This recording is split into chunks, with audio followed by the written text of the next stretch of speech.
السلام علیکم ورحمۃ اللہ وبرکاتہ۔ بسم اللہ الرحمن الرحیم۔ چونکہ وقت ہو چکا ہے اس لیے کلاس اسٹارٹ کرتے ہیں۔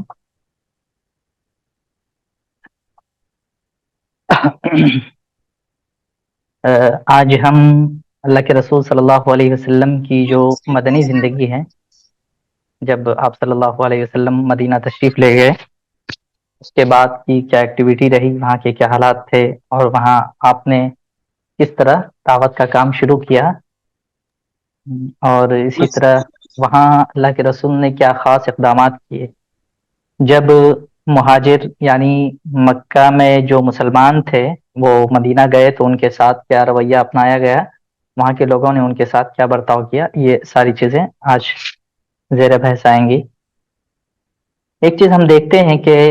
جیسا کہ کل بھی یہ بات آئی تھی کہ اللہ کے رسول کو بہت زیادہ ستایا جانے لگا تھا۔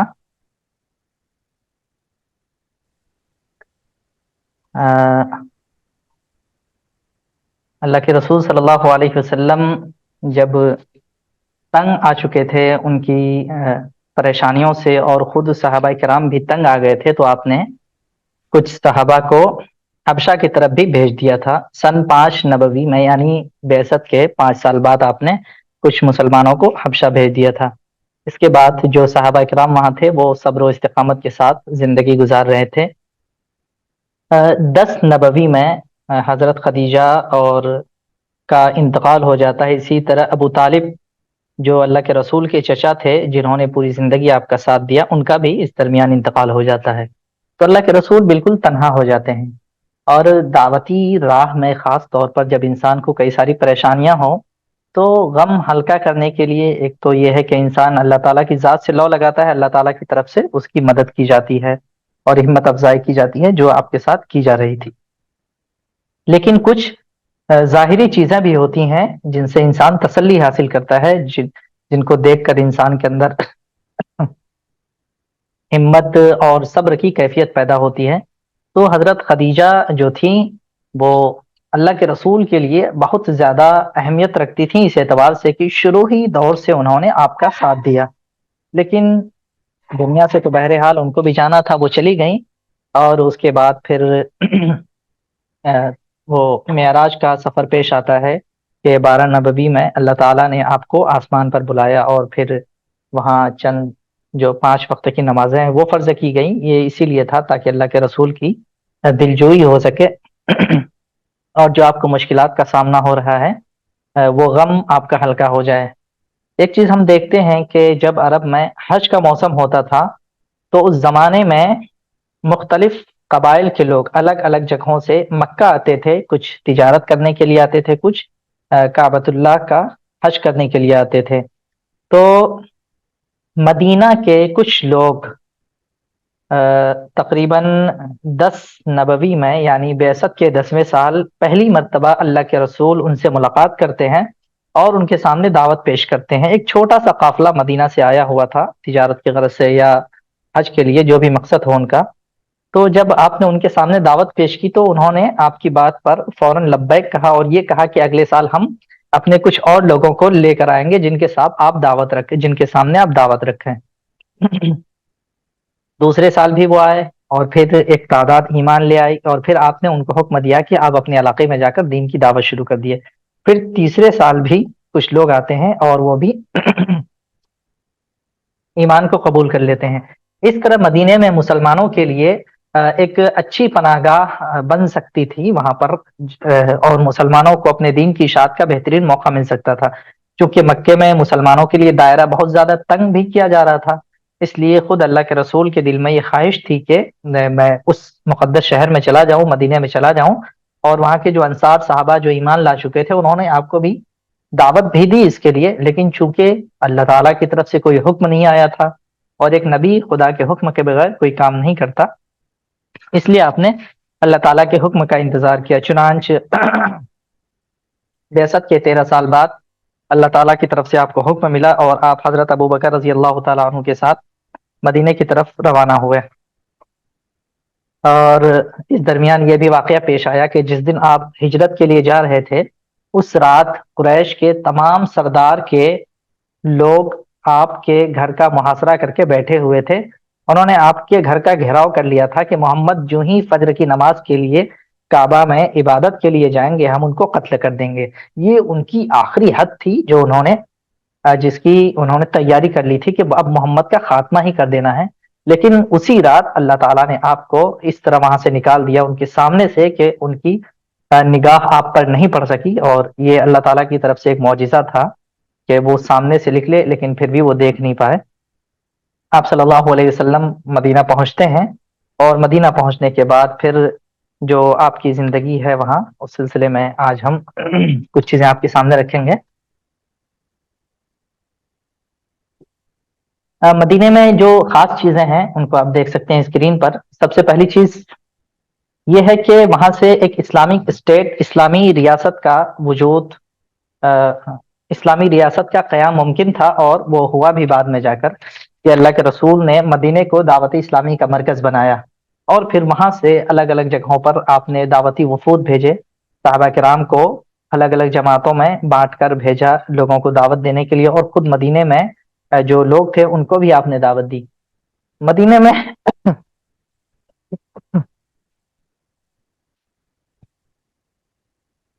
ایک چیز یہ بھی ہے کہ جب آپ وہاں پہنچے تھے تو ایک تو وہاں یہود پہلے سے آباد تھے, ان کی مذہبی شناخت تھی, پڑھے لکھے لوگ شمار کیے جاتے تھے. اور اس کے علاوہ دو اور قبیلے تھے اوس اور خزرج کے نام سے. ان دونوں میں آپس میں جنگ چھڑی رہتی تھی ہمیشہ کے لیے, برسوں سے اس میں جنگ چلی آ رہی تھی. لیکن آپ صلی اللہ علیہ وسلم کے جانے کے بعد ان کے درمیان صلح ہو جاتی ہے. تو یہ تین قبیلے اس وقت مدینے میں آباد تھے. آپ نے سب سے پہلا جو کام کیا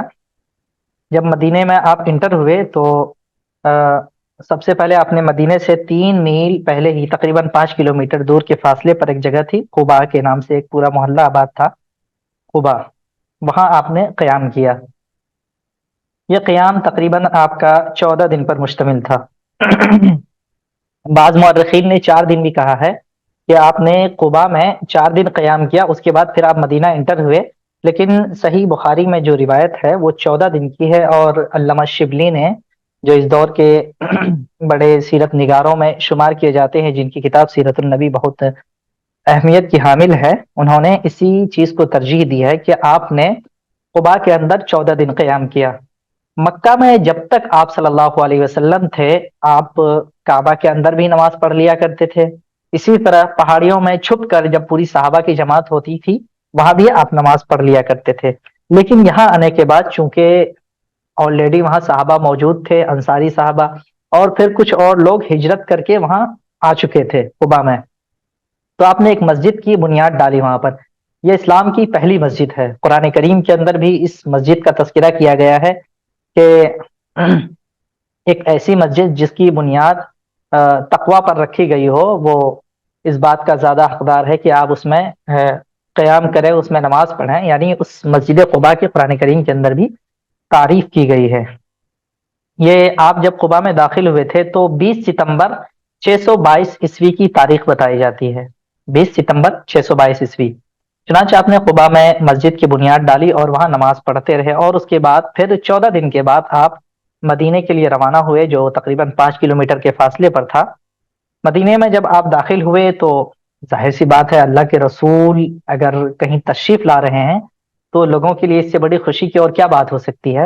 اور ہر شخص یہ چاہتا تھا کہ آپ کا قیام ہمارے گھر پر ہو.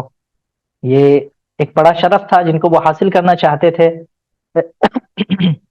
شروع ہی سے جیسے ہی آپ مدینہ انٹر ہوئے تبھی سے ہر خاندان کے بڑے لوگ آپ کے سامنے آتے اور یہ سفارش کرتے کہ اللہ کے رسول آپ ہمارے گھر پر قیام کیجیے. لیکن آپ نے یہ کہا کہ اونٹنی کو چھوڑ دو. جس اونٹنی پر آپ سوار تھے آپ نے کہا کہ اس کی نکیل چھوڑ دو, یہ جہاں پر خود بیٹھ جائے گی اللہ تعالیٰ کے حکم سے وہی میری قیام گاہ اور وہی میری پناہ گاہ ہوگی, اسی جگہ میں رکوں گا. چنانچہ اللہ کے رسول کی جو اونٹنی تھی وہ حضرت ابو ایوب انصاری رضی اللہ تعالیٰ عنہ کے گھر کے سامنے رکتی ہے اور پھر آپ ان کے مکان میں قیام فرماتے ہیں. مدینے میں جانے کے بعد پھر آپ نے مسجد نبوی کی بھی تعمیر کی, اس پہ آگے بھی بات آئے گی. ابھی ایک اہم چیز جو ہم ہجرت کے سلسلے میں دیکھتے ہیں کہ آپ نے مواخات کا آپس میں مہاجر اور انصار صحابہ کو بھائی بھائی بنا دیا. اس پہ بھی ابھی آگے بات آئے گی. اور پھر ایک چیز جو مدینے میں اہم چیز پیش آئی کہ اب تک لوگ جو ہے مکے کے اندر جو مسلمان تھے اور خود مدینے کے اندر بھی تقریباً 17 مہینے تک وہ بیت المقدس کو، فلسطین کو اپنا رخ بناتے تھے نماز میں، اور اسی کی طرف اپنا رخ کر کے نماز پڑھتے تھے. لیکن 17 مہینے کے بعد اس ڈائریکشن کو چینج کر دیا جاتا ہے اور کعبہ کی طرف مسلمانوں کا رخ کر دیا جاتا ہے. اسی طرح مدینے جانے کے دوسرے سال ہی نماز کے لیے اذان کی مشروعیت ہوئی. اس سے پہلے نماز کے لیے اذان نہیں دی جاتی تھی، بلکہ وقت دیکھ کر، سورج کو دیکھ کر وقت کا اندازہ لگایا جاتا تھا اور کسی ایک مکان میں اکٹھے ہو کر نماز پڑھ لی جاتی تھی. اسی طرح مدینہ کے اندر جو یہود تھے ان کے ساتھ اللہ کے رسول نے ایگریمنٹ کیا، معاہدہ کیا ہے، جسے میثاق مدینہ کے نام سے جانا جاتا ہے. یہ ساری چیزیں ابھی آگے بھی آ رہی ہیں. پہلے ہم دیکھتے ہیں کہ جن لوگوں نے مدینہ کی طرف ہجرت کی اور پھر جو لوگ وہاں موجود تھے جنہوں نے کہ مسلمانوں کو پناہ دی، سہارا دیا، ان کے بارے میں قرآن کریم میں کیا آیا ہے. قرآن کریم کو جب ہم سامنے رکھ کر ان واقعات کو دیکھیں گے تو اس کی اہمیت بھی معلوم ہوگی، اور پھر ہم مسلمانوں کو اس سے کیا سبق ملتا ہے اللہ کے رسول کی سیرت کے اس پہلو سے، اس کا بھی ہمیں اندازہ ہو جائے گا. یہ جو آیت ہے کہ للفقراء المہاجرین الذین اخرجوا من دیارہم واموالہم یبتغون فضلا من اللہ ورضوانا وینصرون اللہ ورسولہ اولئک هم الصادقون. پھر آگے، اسی کے آگے ایک اور آیت ہے کہ والذین تبوأوا الدار والایمان من قبلہم یحبون من ہاجر الیہم، آخر تک. جو اس میں پہلی آیت میں جو لوگ ہجرت کر کے مکہ سے گئے تھے ان کے بارے میں، اصل میں اس آیت کا ایک کانٹیکس ہے کہ جب مسلمانوں اور کافروں کے درمیان جنگ ہوئی اور پھر مسلمانوں کو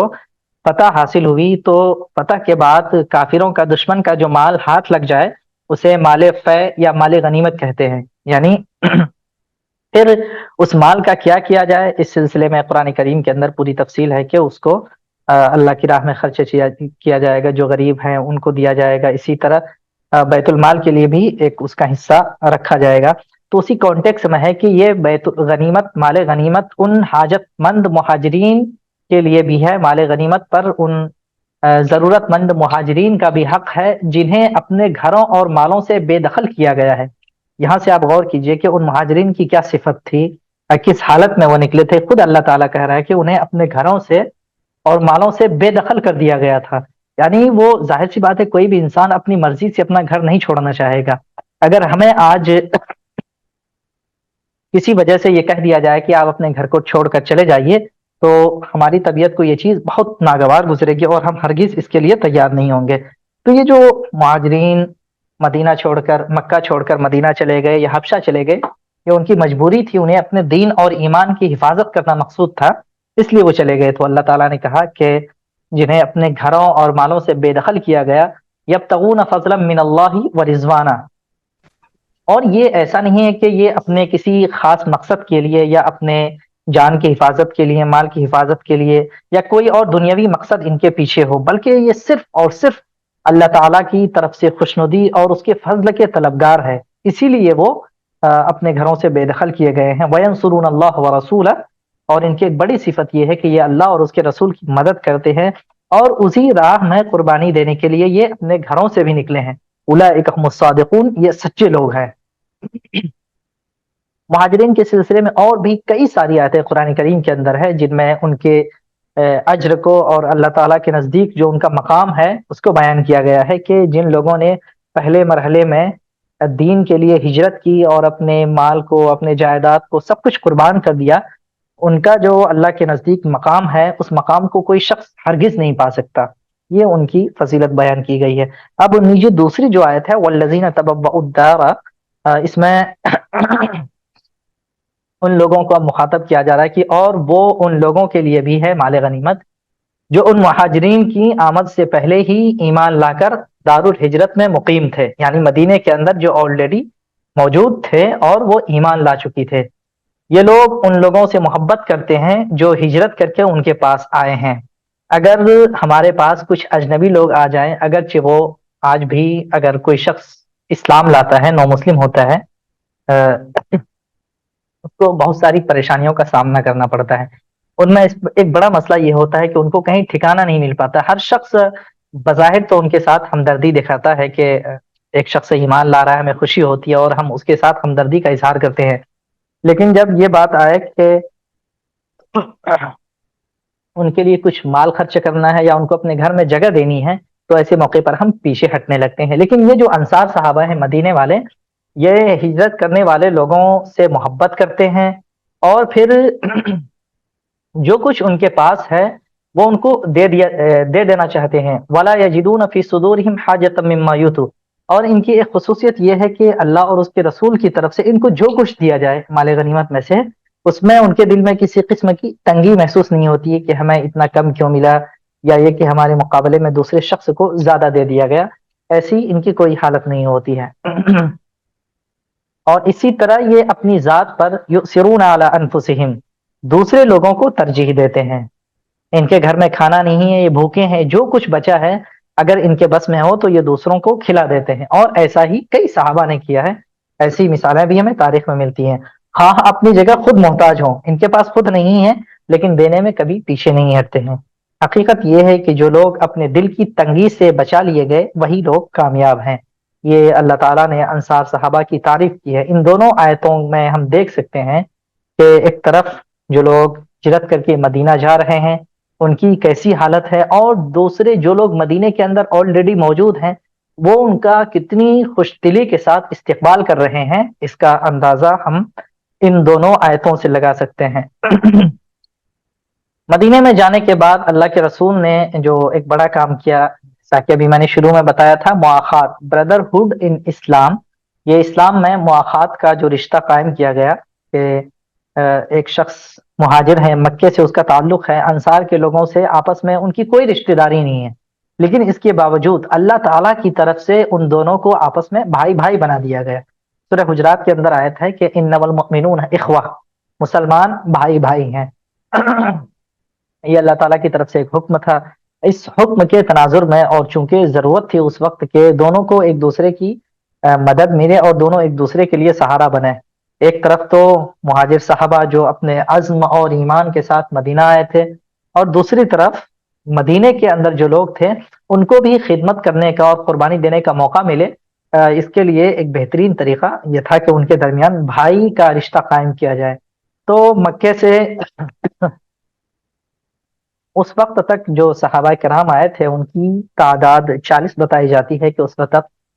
40 صحابہ اللہ کے رسول کی زندگی میں شروع کے دور میں جو ہے پہلی ہجرت کے دور میں جو لوگ تھے وہ 40 تھے. یہ مکے سے آئے ہوئے تھے. اب ان کے درمیان جو اللہ کے رسول نے بھائی چارے کا رشتہ قائم کیا، اس میں ایک دوسرے کی مدد کرنا، مدد ہر اعتبار سے ضروری تھی. ان پر مال کی ضرورت ہو تو مال دے، اگر انہیں کوئی اور ضرورت ہے، بیمار ہیں تو وہ ایک دوسرے کی مدد کریں گے، ان کی دیکھ بھال کریں گے. اپنے مکان میں ان کو جگہ دی جائے گی. اور یہ تاریخ میں یہ پہلی ایسی مثال ملتی ہے کہ جب صحابہ کرام نے نہ مال تو دیا ہی بلکہ ان کی جو زمین اور جائیداد تھی ان کو بھی انہوں نے آپس میں ڈیوائڈ کر لیا، اور جو فصل ان کی لگی ہوئی تھی آلریڈی اس کے سلسلے میں بھی انہوں نے کسی قسم کی کنجوسی کیے بغیر آپس میں ڈیوائڈ کر لیا. آدھا حصہ مہاجرین کو دیا اور آدھا اپنے پاس رکھا. اس سلسلے میں ایک بہت ہی انوکھی مثال جو پیش کی جاتی ہے، حضرت سعد بن ربی رضی اللہ تعالی عنہ جو مدینے سے تعلق رکھتے تھے، ان کا بھائی حضرت عبد الرحمن بن عوف کو بنایا گیا تھا. یہ مکے کے بڑے خاندان سے ان کا تعلق تھا اور بہت ہی مالدار تھے. لیکن جب مدینہ گئے تھے تو ان کے پاس کچھ بھی نہیں تھا. تاریخ میں جو لفظ استعمال کیا جاتا ہے ان کے لیے کہ کان فقیرا لا یملک شیئا، کہ عبد الرحمن بن عوف رضی اللہ تعالی عنہ جب مکہ پہنچے تھے تو آپ بالکل تنگ دست تھے، کچھ بھی نہیں تھا آپ کے پاس. تو سعد بن ربی رضی اللہ تعالی عنہ کا جب ان کو بھائی بنایا گیا تو انہوں نے آپ کے سامنے یہ پیشکش رکھی کہ آپ میرے مال میں سے آدھا حصہ لے لیجئے، میرے پاس 2 مکان ہیں وہ بھی آپ رکھ لیجئے، یہاں تک کہ یہ بھی کہا کہ میرے پاس 2 بیویاں ہیں، 2 بیویاں میرے پاس ہیں، میں ان میں سے ایک کو طلاق دے دیتا ہوں، آپ بتا دیجئے کن کو میں طلاق دوں. آپ کی مرضی سے میں ان کو طلاق دوں گا اور پھر اس کے بعد آپ ان سے شادی کر لیں۔ مطلب انسان کی جو سب سے قیمتی متاع ہوتی ہے، متاع حیات، انسان کی اپنی شریک حیات زندگی کا سب سے اہم جو پارٹ ہے، اس میں بھی انہوں نے تقسیم کرنا اور اس میں بھی اپنے انصاری مہاجر صحابہ کو شریک کرانا گوارا کیا۔ یہ ان کی طرف سے قربانی کی اعلیٰ مثال تھی، جس کی تاریخ میں کوئی مثال نہیں ملتی ہے۔ کچھ لوگ انمیوٹ ہو گئے ہیں شاید،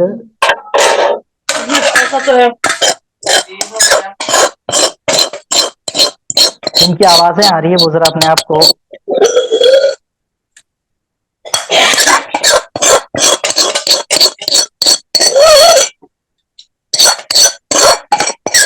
تو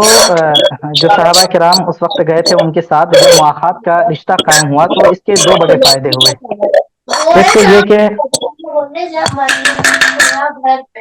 ایک تو یہ کہ اللہ کے رسول صلی اللہ علیہ وسلم کا جو مقصد تھا مدینے میں جانے کا، کہ مسلمان آپس میں متحد ہو جائیں اور ان کا نظام جو ہے وہ اسٹیبلش ہو جائے اچھے سے، یہ چیز ہوئی۔ اور خود اوس اور خزرج میں جو مدینے کے جو دو اہم حصے تھے، مدینے کے جو دو قبیلے تھے بڑے، ان کے درمیان آپس میں شروع سے لڑائیاں چلتی رہی تھیں، لیکن اس مواخات کے بعد ان کے درمیان آپس میں اتحاد ہو جاتا ہے۔ اور پھر ایک چیز یہ دیکھتے ہیں کہ جو یہود ہیں جن سے مسلمانوں کو خطرہ تھا، ان کے شر سے بھی وہ محفوظ ہو جاتے ہیں اور ایک دوسرے کے لیے اچھے سے مددگار بن جاتے ہیں۔ ایک تیسرا کام اللہ کے رسول صلی اللہ علیہ وسلم نے جو مدینے میں کیا ہے، وہ میثاق مدینہ کے نام سے جانا جاتا ہے۔ یہودیوں سے آپ نے ایگریمنٹ کیا۔ علامہ شبلی نے اپنی سیرت النبی کے اندر چند چیزیں لکھی ہیں کہ کن باتوں پر اللہ کے رسول صلی اللہ علیہ وسلم نے مدینے کے یہود سے اتفاق کیا، وہ اسکرین پہ آپ دیکھ سکتے ہیں۔ پہلی شرط جو مسلمانوں اور یہودیوں کے درمیان تھی کہ یہود کو مذہبی آزادی حاصل ہوگی، چونکہ مسلمان غلبہ حاصل کر رہے تھے مدینے کے اندر، تو کہیں ایسا نہ ہو کہ یہود بالکل بے دخل ہو جائے اور ان کو اپنے مذہب پر عمل کی آزادی بالکل نہ ہو۔ تو اس لیے یہ معاہدے میں یہ چیز رکھی، اور اللہ کے رسول نے بھی ان کو اپنے مذہب پر عمل کرنے کی پوری آزادی دی۔ ان کے مذہبی امور میں جو ان کی عبادت کا طریقہ ہے یا جو کچھ بھی وہ مذہب کے تئیں کر سکتے ہیں، ان میں کوئی چھیڑ چھاڑ ان کے ساتھ نہیں کی جائے گی۔ اسی طرح یہود اور مسلمان باہم دوستانہ برتاؤ رکھیں گے، ان کے درمیان آپس میں دوستی ہوگی، وہ ایک دوسرے کے خلاف دشمنی مول نہیں لیں گے۔ اسی طرح یہود یا مسلمانوں کو کسی سے لڑائی پیش آ جائے تو ہر فریق دوسرے کی مدد کرے گا۔ بائی چانس اگر ایسا ہو جائے کہ کسی پر کوئی حملہ کر دیا جائے، جیسے خود مسلمانوں کو یہ خطرہ تھا کہ قریش کا کہیں حملہ ہو جائے ہم پر، اسی طرح یہودیوں پر بھی دوسرے قبائل کے حملے ہو سکتے تھے۔ تو یہ معاہدے کی ایک اہم شق یہ تھی کہ اگر دونوں کے درمیان کوئی لڑائی ہو تو ایک دوسرے کی مدد کی جائے۔ لیکن ایک اہم شرط جو اللہ کے رسول کی طرف سے تھی کہ کوئی فریق قریش کو امان نہیں دے گا، یعنی قریش کا اگر کوئی شخص یہاں آ رہا ہے یا قریش کے تمام لوگ یہاں آ جائیں مسلمانوں سے حملہ کرنے کے لیے، اور پھر اگر ان کو شکست ہو رہی ہے اور پھر وہ امان چاہیں، تو کوئی اس کو امان نہیں دے گا۔ وجہ اس کی یہ ہے کہ انہی کی وجہ سے مسلمان مکے سے نکالے گئے ہیں، تو ظاہر سی بات ہے جو سب سے بڑا اس وقت دشمن تھا دعوت کی راہ میں، ان کے لیے اس وقت کم سے کم اس صورتحال میں امان کا کوئی چارہ نہیں تھا۔ اسی طرح مدینے پر اگر کوئی حملہ ہو جائے تو دونوں فریق ایک دوسرے کا ساتھ دیں گے، مل کر مقابلہ کریں گے دشمن کا، یہ بھی اس میں تھا۔ اور ایک چیز یہ تھی کہ کسی دشمن سے اگر ایک فریق صلح کرے گا تو دوسرا فریق بھی شریک صلح شمار کیا جائے گا، اس کو بھی مصالحت کے اندر داخل کیا جائے گا، یہ آٹومیٹکلی ہو جائے گا۔ البتہ جو مذہبی لڑائیاں ہیں ان پہ آپس میں، وہ اس سے مستثنی ہوں گی کہ مذہب کے معاملے میں جیسے کہ مسلمانوں کا جب حملہ ہوا تو یہود نے ساتھ نہیں دیا تھا چونکہ یہ مذہبی معاملہ تھا۔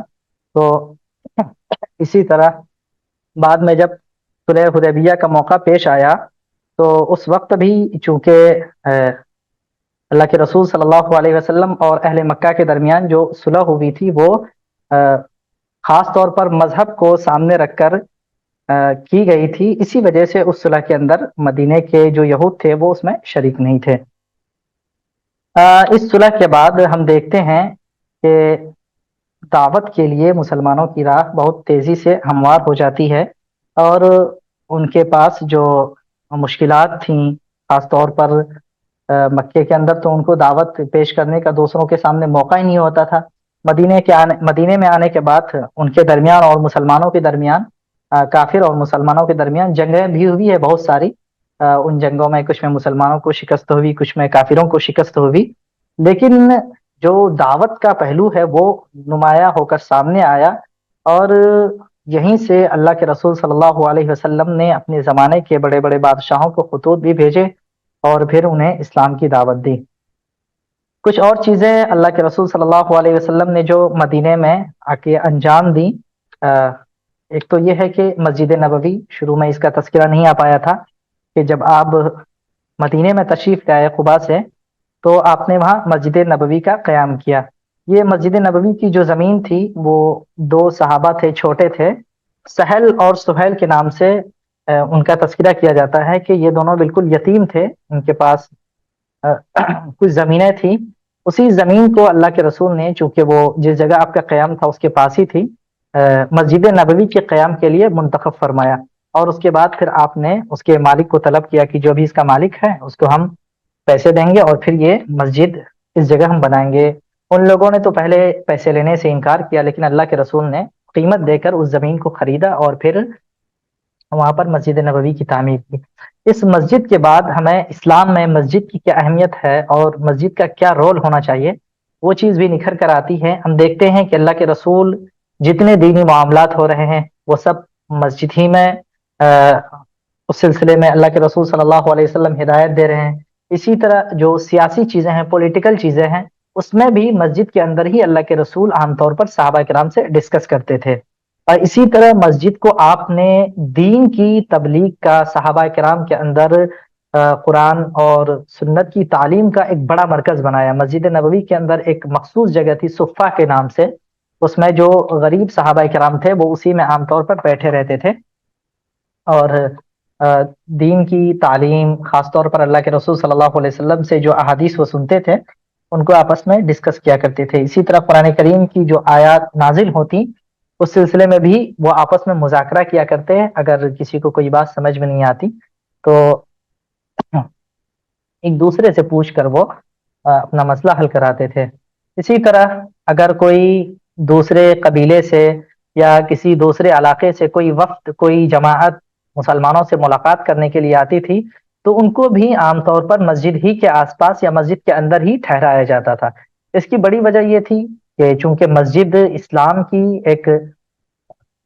اسلام کا ایک کہہ سکتے ہیں کہ ایک نمایاں چہرہ ہوتا ہے۔ مسجد کو دیکھ کر، مسجد کے اندر جو ایکٹیویٹی ہے اس کو دیکھ کر انسان اسلام کو سمجھنے کی کوشش کر سکتا ہے، یا اس کو بہت ساری چیزیں آٹومیٹک سمجھ میں آ جائیں گی۔ تو جو لوگ باہر سے آتے تھے ان کو جب آپ مسجد کے اندر ٹھہراتے تو وہ صحابہ کرام کے عمل کو دیکھتے، اللہ کے رسول کیسے نماز پڑھ رہے ہیں وہ دیکھتے، کیوں پڑھ رہے ہیں اور کیا پڑھ رہے ہیں، وہ ساری چیزیں ان کے سامنے ہوتی تھی، تو اس سے دین کی طرف ان کا میلان بڑھتا تھا۔ اسی طرح اگر صحابہ کرام کے درمیان آپس میں کوئی چپقلش ہو جاتی، چپقلش مطلب دشمنی کے معنی میں نہیں، بلکہ اگر کہا سنی ہو جاتی کسی معاملے میں، ایک دوسرے سے اگر وہ الجھ جاتے تھے تو ان کا بھی معاملہ مسجد کے اندر ہی حل کرایا جاتا تھا، اللہ کے رسول ان کے درمیان فیصلے فرماتے تھے۔ یہ ساری چیزیں مسجد کے درمیان اندر انجام دی جاتی تھیں۔ اور ایک چیز یہ بھی ہے کہ مسجد نبوی کے اندر صحابہ کرام کے ساتھ خواتین صحابیات بھی شامل ہوتی تھیں اور براہ راست اللہ کے رسول کو دیکھتی تھی، آپ کی باتیں سنتی تھی۔ ہاں، ایک چیز یہ خیال رکھا جاتا تھا کہ ان کی صفیں پیچھے لگائی جاتی تھیں، پہلے مردوں کی صف ہوتی تھی، پھر بچوں کی، اور اس کے بعد پھر عورتوں کی صف لگائی جاتی تھی۔ لیکن ان کو مسجد سے کبھی ایسا نہیں ہے کہ ان کے لیے مسجد کے علاوہ دوسری جگہ پہ انتظام کیا گیا ہو، چونکہ اس وقت صحابہ کرام کا جو زمانہ تھا وہ خیر القرون تھا، اس لیے ان کو پردے کی بھی بظاہر ضرورت نہیں پڑتی تھی کہ دونوں کے درمیان کوئی پردہ حائل کر دیا جائے، بلکہ وہ بالمشافہ آمنے سامنے اللہ کے رسول کی باتیں سنتی تھی اور شریک ہوتی تھی۔ اسی طرح مدینے میں آپ نے جو ایک بڑا کام کیا وہ مارکیٹ پر، مدینے کی جو مارکیٹ تھی اسے سوق المدینہ کے نام سے یاد کیا جاتا ہے، اس میں کئی سارے علاقے شامل تھے اور کئی چھوٹی چھوٹی منڈیاں تھیں اس میں، اس مارکیٹ پر مسلمانوں نے اور خاص طور پر اللہ کے رسول نے صحابہ کرام کے جو تجارت کے سلسلے میں تعلیمات دیں، سچی تجارت کیسے کی جائے امانت داری کے ساتھ، اخلاص کے ساتھ، جب یہ ساری چیزیں مسلمانوں نے وہاں برتنا شروع کر دیا اور تجارت میں شریک ہوئے، تو ایک تو اس سے ان کی جو معاشی حالت تھی، معاشی کنڈیشن بھی ان کی مضبوط ہوئی، اور پھر مدینے پر جو یہودیوں کا قبضہ تھا، وہ سودی کاروبار ہوتا تھا ان کا، وہاں رشوت کا لین دین ہوتا تھا، ناپ تول میں کمی، یہ ساری خرابیاں تھیں جس کی وجہ سے وہاں کی جو مدینے کی معاشی کنڈیشن بہت زیادہ خراب تھی آپ کے آنے سے پہلے۔ ایک تو ان کی آپسی جنگیں ہوتی رہتی تھی، اس کی وجہ سے ان کا مال برباد ہوتا ہے، دوسرا یہ یہودیوں کی شرارت کی وجہ سے جو ہے مدینے کا جو بازار تھا اس میں صحیح سے لوگوں کے لیے خرید و فروخت کرنا یا صحیح قیمت پر مال حاصل کرنا مشکل ہوتا تھا۔ لیکن آپ نے جب مدینے میں اپنا قدم رکھا اور صحابہ کرام مارکیٹ میں شریک ہوئے، چونکہ مکے کے اندر صحابہ کرام کی خود عادت تجارت کرنے کی تھی اور تجارت میں ان کو کافی مہارت تھی، تو اپنی مہارت کے ذریعے سے انہوں نے کچھ ہی سالوں میں، کچھ ہی بلکہ کچھ ہی مہینوں میں مدینے کی تجارت کی منڈی پر قبضہ جما لیا، اور خاص طور پر عبد الرحمن بن عوف کا نام آتا ہے کہ کچھ ہی سالوں میں وہ مدینے کے بلکہ تمام مسلمانوں میں سب سے زیادہ مالدار شمار کیے جانے لگے۔ یہ ان کی اسٹریٹجی تھی جو وہ اپناتے تھے تجارت کے لیے، اور ایسا نہیں ہے کہ وہ کوئی غلط طریقہ اپناتے تھے، بلکہ صحیح طور پر جو اللہ کے رسول کی تعلیمات ہوتی تھی انہی چیزوں کو سامنے رکھ کر۔ تو یہ مارکیٹ کنٹرول اللہ کے رسول کا ایک بڑا اقدام تھا، اور اس کی وجہ سے پھر تمام انصاری صحابہ کو بھی فائدہ ہوا کہ ان کو جو مہنگائی کا سامنا کرنا پڑتا تھا یا ان کو خراب چیزیں ملتی تھی مارکیٹ میں، اس کے بجائے اب ان کو اچھی چیزیں ملنے لگی۔ اور مسلمان تو دور، بلکہ جو غیر مسلم نان مسلم علاقے تھے آس پاس کے، ان کو بھی اس سے فائدہ ہوا۔ خود یہودیوں کے اندر جو کمزور طبقے کے لوگ تھے ان کو بھی اللہ کے رسول کے اس اقدام سے بڑا فائدہ ہوا۔ اسی طرح جب مارکیٹ پر کنٹرول ہوا تو ان کی جو معاشی حالت تھی مسلمانوں کی وہ بھی اچھی ہو گئی، اور آپ نے چونکہ تجارت کی ان کو بہت زیادہ تجارت کی طرف توجہ دلائی، اور اس کی جو فضیلت ہے کہ انسان اگر اپنے ہاتھ سے کما کر کھاتا ہے تو ان سب چیزوں کی وجہ سے مسلمان ایک دوسرے کے بھروسے پر نہیں رہے، بلکہ خود انہوں نے اپنی حالت بہت جلد ہی اچھی کر لی۔ خاص طور پر جو مہاجر صحابہ کرام تھے انہوں نے جب تجارت میں شرکت کی تو اس کی وجہ سے بڑا انقلاب آیا مدینے کی مارکیٹ میں۔ اسی طرح ایک اہم چیز پولیٹیکل ایکٹیویٹی تھی اللہ کے رسول کی، جو اللہ کے رسول کی ایک حیثیت قائد کی جو ہے، سیاست کے اعتبار سے بھی آپ نے اپنی امت کو مضبوط کیا، اور ایسی اسٹریٹجی اپنائی کہ کچھ ہی سالوں میں پورا عرب آپ کے زیر نگرانی آ گیا، اور بڑی بڑی طاقتیں دنیا کی اس وقت جن کو شکست دینا ناممکن تھا، وہ سب اسلام کے آگے زیر ہو گئے، اور خود مکے کے لوگ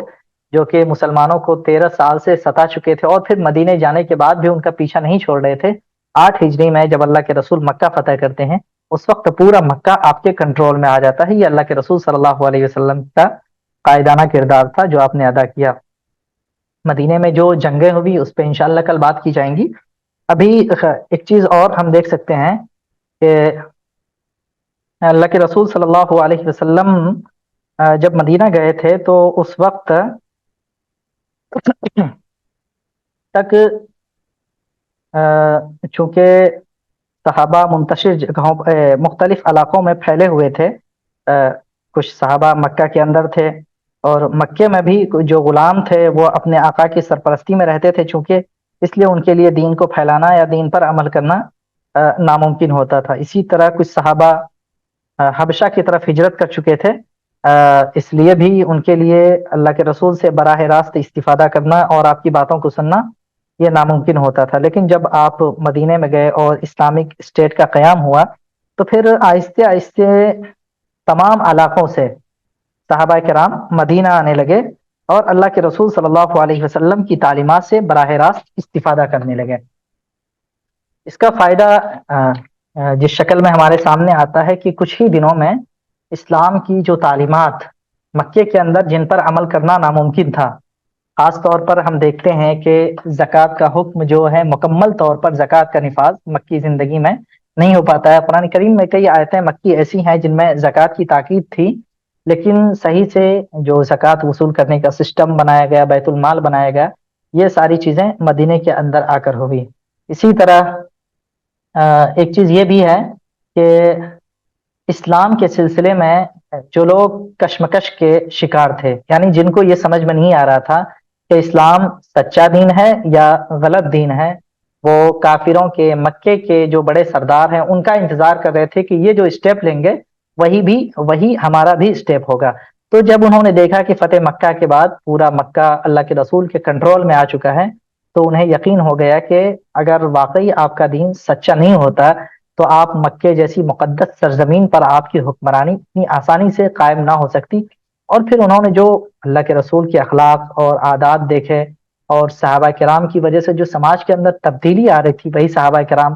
جن کی زندگی جہالت اور تاریکی میں گزر رہی تھی، شراب نوشی اور دیگر برائیاں جن کے اندر عام تھیں، اب وہ ساری چیزیں یکسر بدل جاتی ہیں اور ان کے اندر اخلاق کا اعلیٰ نمونہ پایا جاتا ہے۔ یہ ساری چیزیں دیکھ کر وہ لوگ بہت زیادہ امپریس ہوئے اور پھر انہوں نے اسلام کو بہت تیزی کے ساتھ قبول کیا۔ مدینے میں ایک بڑی چیز یہ بھی تھی، ابھی پیچھے بھی میں نے تذکرہ کیا کہ اللہ کے رسول نے اس وقت کی جو سپر پاور طاقتیں تھیں ان کو آپ نے خطوط روانہ کیے۔ دو بڑی طاقت تھی، رومن امپائر اور ایک دوسری طرف ایران کی طاقت تھی، ان کو بھی آپ نے خط بھیجا۔ اسی طرح مصر کے بادشاہ کے نام آپ نے خطوط بھیجے۔ ان تمام کی وجہ سے اسلام جو ہے پوری دنیا کے اندر آہستہ آہستہ اسلام کا چرچا ہونے لگا، اور پھر خاص طور پر عیسائی جن کے بارے میں قرآن کریم میں یہ کہا گیا ہے کہ آپ ان کو دشمنی کے تو آپ ان کو مسلمانوں سے سب سے زیادہ قریب پائیں گے، یعنی دوستی کے اعتبار سے اگر کسی دوسری قوم میں اگر ہم اپنے لیے ان کے دل میں محبت ڈھونڈ رہے ہیں تو سب سے زیادہ عیسائیوں کے دلوں میں ملے گی۔ خاص طور پر اس وقت اللہ کے رسول کے زمانے کے جو عیسائی تھے، چونکہ انہوں نے عیسیٰ علیہ الصلوۃ والسلام کی تعلیمات پڑھ رکھی تھی اور انہیں یہ معلوم تھا کہ ایک آخری نبی اس دنیا میں آنے والا ہے، تو وہ نبی موعود کا انتظار بھی کر رہے تھے۔ تو جب ان کے سامنے یہ بات واضح ہوئی کہ اللہ کے رسول کی بعثت ہو چکی ہے، اس سلسلے میں ہم دیکھ سکتے ہیں کہ حضرت جعفر طیار رضی اللہ تعالی عنہ نے جب حبشہ کی طرف ہجرت کی اور وہاں کا جو بادشاہ تھا نجاشی، جب ان کے سامنے اپنے اسلام کا تعارف کرایا، وہ خود عیسائی بادشاہ تھا، اس نے فوراً یہ اظہار کیا کہ اس ذات کی قسم جس کے قبضے میں میری جان ہے، جو باتیں تم نے کہیں یا جو باتیں محمد کہہ رہا ہے وہ ان باتوں سے بالکل ذرہ برابر بھی الگ نہیں ہے یا زیادہ نہیں ہے جو ہم اپنی کتابوں میں پاتے ہیں اور جس کی تعلیمات ہمیں ہمارے نبی سیدنا عیسیٰ علیہ الصلوۃ والسلام نے دی ہے۔ تو اس طرح مسلمانوں کا جو ہے چرچا پوری دنیا میں ہونے لگتا ہے اور بڑی بڑی قومیں اسلام کے اندر داخل ہوتی ہیں۔ اللہ کے رسول کی زندگی کا ایک اہم پہلو غزوات ہے، جنگیں ہیں۔ اس سلسلے میں کل چیزیں آئیں گی۔ جنگ کے سلسلے میں کچھ مستشقین کے اعتراضات بھی ہیں۔ اس زمانے میں بھی شروع دور سے مسلمانوں کو اس اعتبار سے بدنام کرنے کی کوشش کی جاتی رہی ہے ہمیشہ کہ اسلام تلوار کے زور پر پھیلا ہے۔ تو اللہ کے رسول کے درمیان جو اللہ کے رسول کے زمانے میں جو جنگیں ہوئی ہے، جب ہم ان کا بالکل سرسری بھی جائزہ لیتے ہیں، ان کو ہلکی نظر سے بھی اگر دیکھتے ہیں تو ہمیں اندازہ ہو جاتا ہے کہ ان جنگوں کا کیا پس منظر تھا اور اس میں کتنے لوگ شہید ہوئے، کتنے مسلمان شہید ہوئے یا کتنے کافروں کی جان گئی۔ ان تمام چیزوں کو دیکھ کر جو غلط فہمیاں پھیلائی جاتی ہیں وہ غلط فہمیاں بھی ہماری دور ہو جاتی ہیں۔ آج کے لیے بس اتنا ہی ہے چونکہ وقت بالکل قریب ہو چکا ہے۔